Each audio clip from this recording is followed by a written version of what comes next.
After more than 2.5 years of construction, there she was, probably 18 months ago, Allegiant Stadium will be basically done today. We've come a long way since the groundbreaking ceremony in November of 2017. Today marks substantial completion for the $2 billion stadium. With this milestone moment, keys are in hand, and the Raiders can now begin to move into their new home. While they're still finishing details to complete, this construction marvel is well on its way to hosting the first regular season NFL game in the history of Nevada. The Las Vegas Raiders take the field September 21st, 2020. From shovel to substantial completion, 31 months, on time, on budget, and most importantly, finished safely.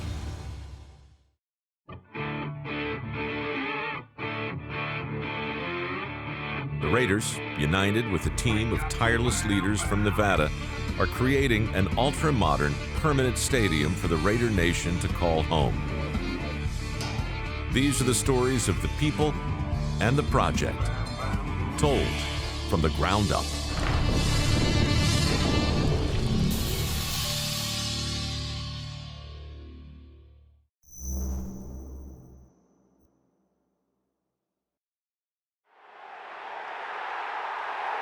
Believe it or not, a serious amount of technology goes into, of all things, growing NFL quality grass.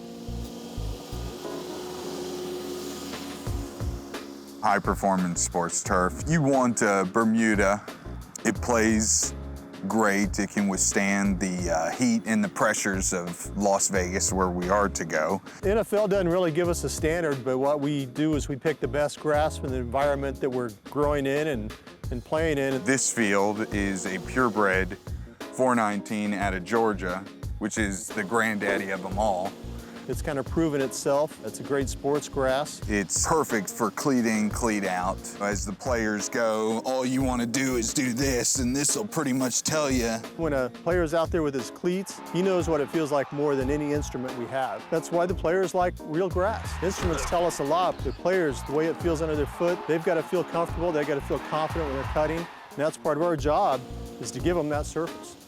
The stuff, when we cut it, is 1.5 inches thick, weighs about 16 to 17 pounds per square foot. And so we only get about 2,500 square feet on a truck. It takes 30 to 35 semi-loads of grass to resod a stadium. So we come in at night when it's cooler, we cut it, put it in a refrigerated truck, and then we'll ship it up to Vegas. Hope that all goes well on the other end.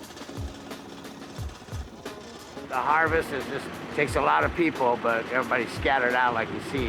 And it's a matter of just really watching what we're doing, making sure that it's cutting the right depth and making sure there's no imperfections on the grass. If something's wrong or something happens and there's a depth change, then that roll gets kicked out. Yeah, this is typical 9, probably about 250 rolls, somewhere in there tonight.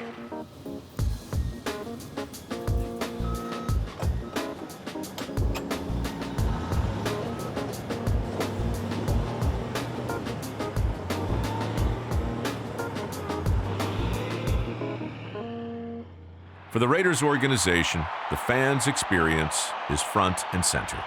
That thinking has led to some very interesting innovations being implemented for the first time in a stadium.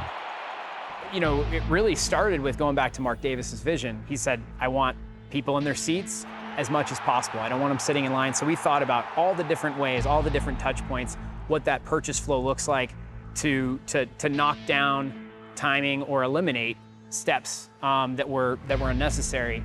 And cash transactions, it takes time, and you know, it frankly it's a little antiquated. We will be the first large venue to open in the country cash free. What that basically means is that we will not accept paper money. You're starting to see a lot of venues talk about cashless because of COVID. It's a positive externality for us that it also happens to be a safer and healthier way to transact, but we really did it at the outset. You know, we found that the experience from the fan perspective is better, it's quicker, it improves speed of service, and it's much more seamless for the fan. Cashless doesn't mean that you won't be able to show up at the stadium with only cash and you'll be left high and dry. If you do show up with cash and that's your only means of payment, there will be reverse ATMs. So basically you put money in and you get like a debit card out that you can use to transact throughout the venue. You can put in your $100 bill and get a prepaid card out. There's no fee, and that card is usable not only at the concession stands, our merchandise store, but also out in town. So if you only spend $80 in the stadium, you can go spend the rest of it elsewhere in town. We'll have mobile ordering. We've created an experience where you'll have as good or better service in your seat than you would in the club, and you'll be able to do that through the app. Mobile ordering is something that's always been sort of a design afterthought, and we've really thought about designing this program with these features from the outset. We've had the benefit of learning from other people who have, as this technology's come on board, they're trying to outfit an old stadium with new technology. We built the stadium with this type of functionality in mind. A fairly high percentage of orders for general concessions is just 2 light beers. We have the benefit of having 2 great beer partners in Molson Coors and Constellation, and so their primary brands, Coors Light and Modelo, we're gonna have both those available through what's called a beer button. Beer me's really cool. You order it, all of a sudden they'll walk up and they'll hand you a couple of beers or a beer, and it's already been transacted. And we're really excited to see how that goes, because it is such a, hey, beer man, but this is just a digital way of doing that. With 5G just around the corner, the #1 requirement in this day and age is connectivity. Ironically, to build a state-of-the-art wireless network, you first have to run a lot of wire. Cables, to be specific, miles and miles of cables. So as you go through the building here and walk through, you're going to see these yellow cables everywhere you go. Wherever you see them, you'll know that they all will home run right back here. Throughout the whole building here, there's 60 telephone rooms. Each one will get a 24-strand fiber ran to them home run from that location to this data center. So you go to a building, you might do a 1 TR room, but here there's several different rooms, which makes it it's like doing several buildings at one time. Fan experience is everything. The fan has to be connected. For social media to interact with the building, to interact with the team, they need the ability to have their mobile device work well. There's 2 facets to connectivity. There's DAS, which is your cellular data, and then there's Wi-Fi. We took a 2-faceted approach. We need to have 100% DAS coverage in the building and 100% Wi-Fi coverage. We're going to have the first building with a full Wi-Fi 6 deployment. Wi-Fi 6 is a faster Wi-Fi technology. It allows more mobile devices in a dense area. So it's actually perfect for the stadium environment where you have very dense population in an area. Yeah, let's go in here real quick. This is our data center. Here at the building. So these are the amplifiers that will basically push the capacity and the coverage out to all the antennas. So this will go to a head-end room where we're going to combine all the carriers, AT&T, Verizon, T-Mobile, Sprint, all into a combiner, and then they'll share that fiber out to all these remotes and then to an antenna. So everything is happening inside these rooms, and that's all the magic is. It's our desire to ensure that all our fans have the same equal experience when they come into the building, and that's why we chose to build our own DAS. There are several ways to get antenna coverage in an area. For Allegiant Stadium, an overhead array system has proven to be the best solution. Every cell site can handle a certain amount of calls simultaneously, right? So when you have 65,000 people in a stadium, there's everybody trying to get on the same network at the same time. So you have to cut that stadium up into much smaller sections and isolate groups of people and assign them to a specific group of radio resources. And that's what we're trying to do with the DAS, and that's why we have all these antennas and everything to cut the stadium up into much smaller pieces. Yeah, if you go on the internet and look at the amount of data that's transmitted at a Super Bowl, every year it's exponentially higher. So I think the last Super Bowl was something like 60 terabytes of data. That's a lot of data that's being transmitted in and out of the stadium. And it grows more and more every year as people rely more on their mobile devices for living, for how they get around, how they order food, how they access their tickets, how they get to their fantasy football, right? How they interact on social media. All of those things keep growing and expanding. And the use of data grows and expands with them. Back when I first started, I think the first stadium I worked on was actually Arkansas Razorbacks Stadium, and I think it was 12 total sectors. And that's an 80,000 seat stadium.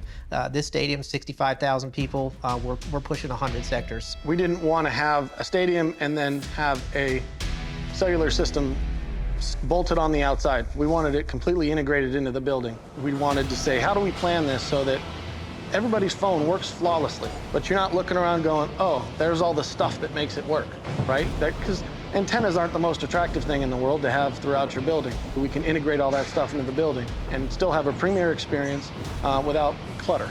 We've been working on it for 18 months, and we're going to work all the way up until the very end when this building's open to get everything connected. A ton of high tech has gone into one of the most unique and complicated aspects, the movable grass field tray. The crews are installing the truss system and rails that will allow the field tray to roll into and out of the stadium. When the doors do open to the masses, fans will actually be able to smell the grass during a game.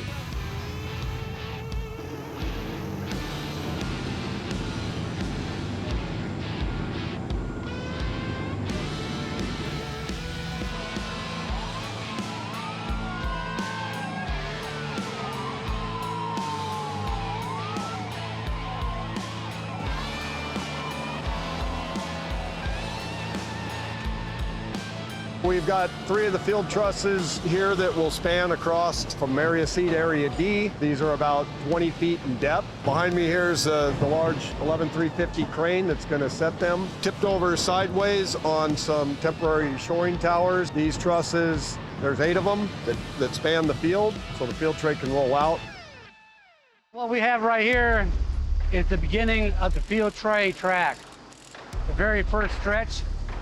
And from this one track, everything else will get leveled and lined up off this one track. This is the go. So from here, you do everything else. Everything depends on this track. This track will go off that track. If you measure down there, it would be off this track. We do the thermite welding, which is what we're doing now, fusing the 2 rails together. It's such a thick piece of metal, if you just weld it, it's just gonna break right back apart. All it does is you leave a 1-inch gap in the rail, and it just puts thermite and 10 different alloys of metal in there. It goes down in and just melts the 2 ends of the rails together. It's about 2,000 degrees. It's pretty hot. No, you don't want to touch it. What you do is you line the rail up to where it's perfectly straight. You take the sand mold, you put it on there, line it up just right. You take the clay, pack it around, seal everything up. You're essentially making a little foundry. Then you preheat it with the torch. You preheat it for roughly 10 minutes, about 1,000 degrees or so. Get everything nice and hot. Put that pot of thermite on top. You light it with a sparkler. It looks just like a 4th of July sparkler.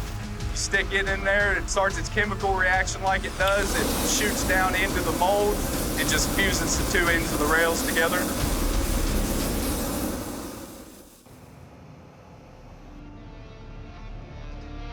Today we started assembling the field tray down here, and we're gonna work from south to north till we're complete. And it'll take us about 5 months to have this field tray fully complete.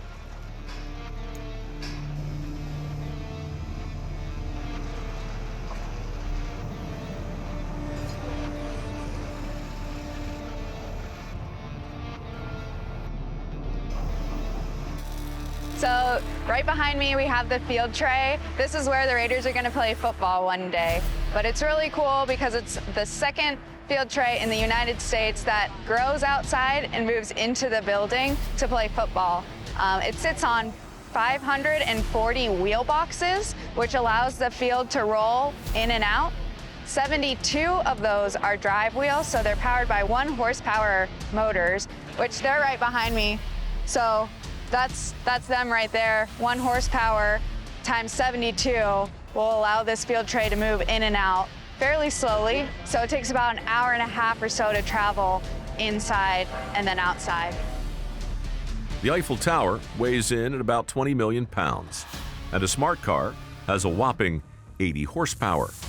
Moving the field tray is like pulling the Eiffel Tower with a smart car. So the field itself is crowned a little bit in the center. It's about a 2-inch crown over the total length of 221 feet. So each and every wheel box is set to the perfect elevation. This is the center rail. It's different than all the other rails because it's down in a trench, and that's to hold the field tray in place.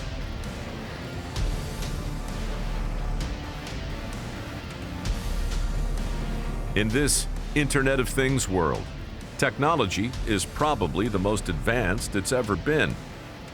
And Allegiant Stadium is utilizing that tech to ensure that when the facility is fully open to the public, they'll have an experience they will never forget.